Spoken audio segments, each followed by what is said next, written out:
یہ بڑی ضرب المثل ہے، تاریخ کا حصہ ہے، لوگوں کے دل و دماغ پہ نقش ہو چکی ہے، اور قیامت کی صبح تک دنیا کی کوئی طاقت ان قربانیوں کو لوگوں کے دل و دماغ سے نکال نہیں سکتی۔ ایک منا کی قربانی ہے اور ایک میدان کربلا کی قربانی ہے، ایک منا کی قربانی اور ایک میدان کربلا کی قربانی۔ جب منا کی قربانی کو دیکھتا ہوں ادھر بھی حضور کا خاندان نظر آتا ہے، جب قربانی کربلا کو دیکھتا ہوں ادھر بھی حضور کا خاندان نظر آتا ہے۔ ادھر دیکھتا ہوں منا کی طرف تو میرے پیغمبر کے خاندان کے اوپر والے لوگ نظر آتے ہیں، جب میدان کرب و بلا کی طرف دیکھتا ہوں تو میرے پیغمبر کے خاندان کے نچلے والے لوگ نظر آتے ہیں۔ اور اسی کو اقبال کہتا ہے، غریب و سادہ و رنگین ہے داستان حرم، نہایت اس کی حسین ہے ابتدا ہے اسماعیل۔ یعنی مشیت پروردگار عالم ابراہیم علیہ السلام کی نسل سے، خاندان سے خون لینا چاہتے تھے کہ یہ خون میرے راستے میں بہے۔ بات ادھر سے چلی، چلتے چلتے پھر حضور کے دانت تو شہید ہوئے ہیں، حضور کا وجود شہید نہیں ہوا، تو یہ بات پھر میدان کرب و بلا تک پہنچ گئی۔ وہاں پر امام علی مقام سیدنا حسین ابن علی، یہ حضور کے نواسے ادھر شہید ہوتے ہیں، اور یہ وہ نواسے ہیں۔ حضور فرمایا کرتے تھے کہ میں تو دنیا سے چلا جاؤں گا، اگر کسی نے محمد کی تصویر کو دیکھنا ہو حسن کے پاس بیٹھ جانا، میرے حسین کے پاس بیٹھ جانا، حسن کو دیکھو گے محمد نظر آئے گا، حسین کو دیکھو گے محمد نظر آئے گا۔ تو یہ دو قربانیاں، ایک منا کی قربانی، ایک کربلا کی قربانی، یہ بڑی عجیب و غریب قربانی ہے۔ تو اب ابراہیم علیہ السلام نے چھری کو چلایا، چلتی نہیں، ادھر ادھر پتھر پہ مارتے، پتھر وہ دو ٹکڑے ہو جاتا ہے، درختوں پہ درخت ٹکڑے ٹکڑے۔ چھری کو کہا اوے چلتی کیوں نہیں؟ اس نے کہا ابراہیم اب مجھے امتحان میں مت ڈالیے گا، یہ اللہ کا حکم ہے اور میں اللہ کے حکم کی پابند ہوں۔ اور پھر ابراہیم علیہ السلام نے پھر اسے تیز کیا، جب دوبارہ چلایا تو ابراہیم علیہ السلام نے، آنکھوں پہ پردہ تھا، کپڑا باندھا ہوا تھا، پٹی لگائی ہوئی تھی، اچانک چھری چلی، خون کا فوارہ نکلا۔ حضرت ابراہیم علیہ السلام بڑے خوش ہوئے کہ آج میں بھی سرخرو، میرا بیٹا بھی سرخرو ہو گیا۔ جب انہوں نے اپنا کپڑا ہٹایا تو کیا دیکھتے ہیں، ایک دمبا ذبح ہوا پڑا ہے۔ اسماعیل علیہ السلام کھڑے دیکھ کر مسکرا رہے تھے، کھڑے مسکرا رہے ہیں، اللہ اکبر۔ اور پھر اس وقت پروردگار عالم نے، پھر میں نے پہلے کہا نا یہ ایک لائیو پروگرام ہے، پروردگار عالم ارشاد فرماتے ہیں وَلَمَّا أَسْلَمَا وَتَلَّهُ لِلْجَبِينِ، جب دونوں پیغمبر میدان میں پہنچ گئے ذبح کرنے کے لیے، ذبح ہونے کے لیے، پیغمبر نے بیٹے کو منہ کے بل لٹا دیا، اور پھر جب ذبح ہو گیا دمبا، اچانک کپڑا ہٹایا انہوں نے، اپنی آنکھوں سے دیکھا، دیکھتے ایک جانور ذبح ہو چکا ہے۔ اسماعیل علیہ السلام تو کھڑے مسکرا رہے ہیں۔ اللہ تعالیٰ فرماتے ہیں وَنَادَيْنَاهُ أَن يَا إِبْرَاهِيمَ،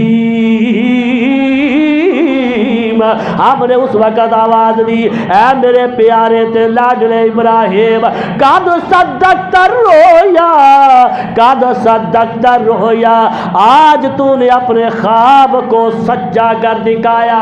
خواب کو حکم نہیں تھا بظاہر، ایک اشارہ تھا، خواب تھا، پتہ چل گیا پیغمبر کتنے عظیم لوگ ہوتے ہیں، وہ حکم کا انتظار نہیں کرتے، جب اللہ کی طرف سے اشارہ بھی ہو جاتا ہے وہ اپنے آپ کو قربان کرتے چلے جاتے ہیں، وہ ڈائریکٹ انتظار نہیں کرتے کہ جب تک اوپن واضح اللہ کا حکم نہیں ہوگا ہم کوئی اللہ کے راستے میں قربان نہیں کریں گے۔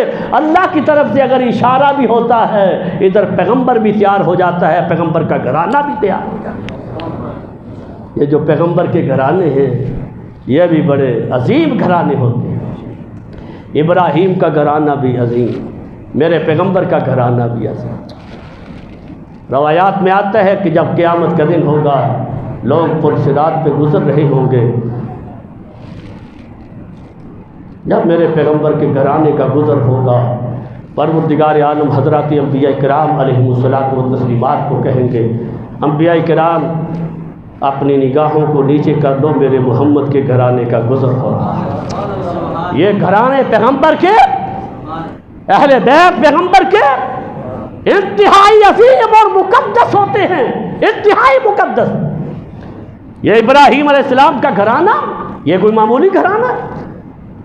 فرمایا کہ ہم نے آواز ابراہیم کو قد صدقت الرؤیا، آپ نے تو خواب کو سچا کر دکھایا. انا کذالک نجزی المحسنین، ہم جو نیکی کرتا ہے ان کو اپنی عنایات سے اتنا نوازتے ہیں کہ آدمی اس کا دنیا میں سوچ بھی نہیں سکتا. اور اللہ فرماتے دیکھیے آپ عشق صادق لے کے آئے تھے، عشق صادق کیا لے کے آئے تھے؟ عشق صادق. بڑھاپا بھی نبی دی عاشق ہر آدمی جو میں نبی دا عاشق بھی حضور 5 ویلے نماز پڑھنا ہے، پہلی تکبیر تے اذان تے مسجد جانا ہے، جھوٹ تو نہیں بولتا، غیبت تو نہیں کرتا، چغلی تو نہیں کرتا، فرق وہ چھوڑو جی یہ دوسری گلاں نے بارہ. ہاں اسی حضور دے عاشق، جو حضور کے عاشق ہوتے ہیں وہ ہر چیز حضور پہ قربان کر دیتے ہیں. ان کی اپنی خواہش ختم ہو جاتی ہے، اپنے وجود پر خدا کا حکم شروع ہو جاتا ہے، پیغمبر کی سنت شروع ہو جاتی ہے، سبھی کچھ ہو گیا ان کا. ہمارا کیا رہا حضرت؟ نہ جاں اپنی، نہ تن اپنا، نہ دل اپنا، نہ دی اپنا. وہ تو ہر چیز حضور کی ہو جاتی ہے، جس طرح صحابہ ہو چکے تھے. اور جہاں صحابہ نے ہر چیز حضور پہ نچھاور کر دی، قربان کر دی. پھر عرش والا موج میں آتا ہے ان اللہ اشتری من المؤمنین انفسهم واموالهم. اللہ فرماتے ہیں میں نے اپنے محبوب کے صحابہ کے مالوں کو بھی خرید لیا ہے، ان کی جانوں کو بھی خرید لیا ہے. یعنی رب پھر آ گیا. اج میں جاتے ہو نا منڈی سے مول لاندے ہو تسی بکرے دا، چھترے دا. اللہ فرماتے ہیں کہ میں نے جب اپنے محبوب کے صحابہ کے ایمان کی انتہا کو دیکھا، عشق صادق کو دیکھا، پھر میں نے بھی ان کا مول لگایا، دام لگائے. یا اللہ کیا دام؟ فرمایا کہ نبی کا ایک ایک صحابی میرے امر پر، میرے حکم پر، پیغمبر کی غلامی میں اپنی جان بھی قربان کرنے کے لیے تیار ہے، اپنا مال بھی قربان کرنے کے لیے تیار ہے. ان اللہ اشتری من المؤمنین انفسهم واموالهم. اللہ فرماتے ہیں کہ میں نے عرش پہ بیٹھ کر ان کے مال بھی خرید لیے ہیں، ان کی جان بھی خرید لیے ہیں.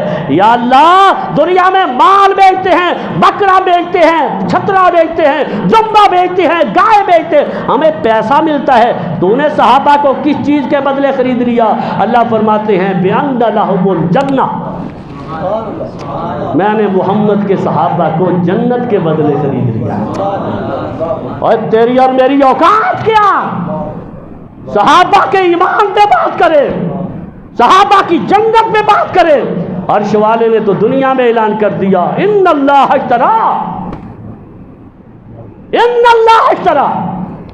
پتہ چل گیا کہ صحابہ کا مقام یوسف کا مول لگا اور دام لگا، عزیز مصر نے لگایا، محمد کے صحابہ کا دام عرش والے نے لگایا. بِأَنَّ لَهُمُ الْجَنَّةَ، فرمایا میں نے جنت کے بدلے خرید لیا ہے، میری رضا بھی ان کے اوپر قربان، عرش والے کی جنت بھی ان کے اوپر قربان. تو بہرحال یہ قربانی کا موقع ہے. ابراہیم علیہ السلام کا جو ایک جذبہ صادق تھا، عرش والے کے ساتھ جو عشق صادق تھا، وہ کھل کر سامنے آ جاتا ہے.